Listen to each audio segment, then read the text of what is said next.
Magandang araw, Bayang Pilipinas. So ayan, tambak ang trabaho ko. Tambak ang documents saka papers sa table ko. So, ganyan araw-araw.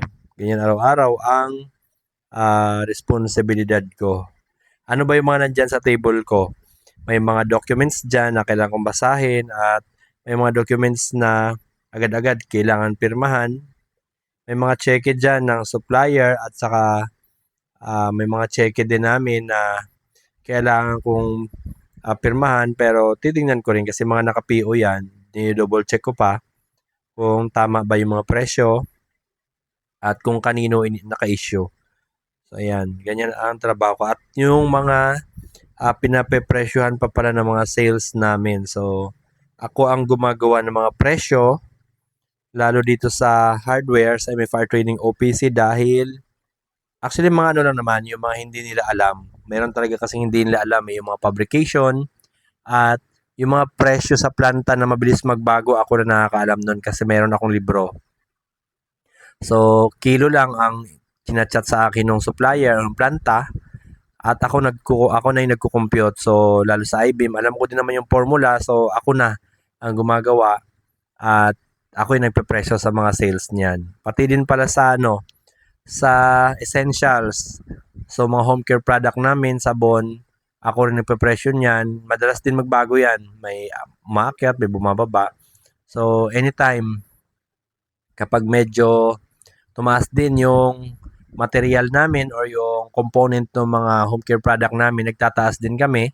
At kapag medyo kailangan namin magbaba, lalo nung December, medyo nagbaba kami dahil karamihan doon sa mga in-order kasi sa amin ay bultuhan. So, nagbaba din kami ng presyo sa mga ganon. So, ako ang gumagawa ng mga presyo niyan. So, ayan. Kapag wala talaga akong gaanong ginagawa, ay minsan na nakaka-ano rin.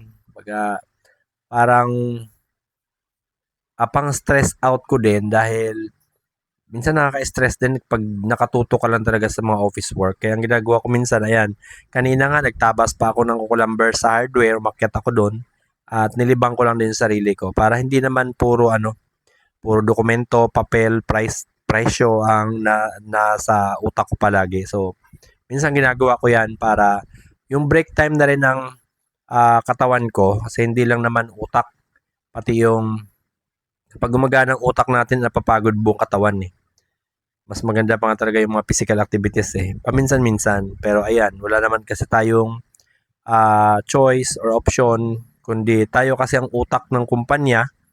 So tayo nag-aaral at tayo ang gumagawa ng mga innovation, yung mga pagbabago at mga improvements. So eto talaga ang trabaho ko.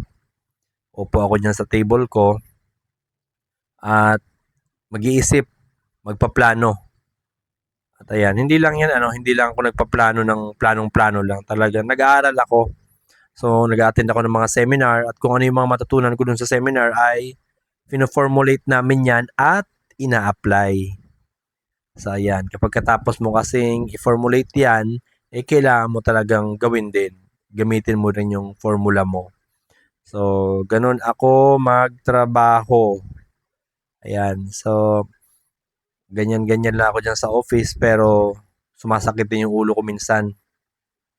Lalo pag nagkakasabay-sabay yung mga presyo ng mga sales at marami ring problema sa kabilang company ay hindi lang kasi isang negosyo. So, 4 kasi yan.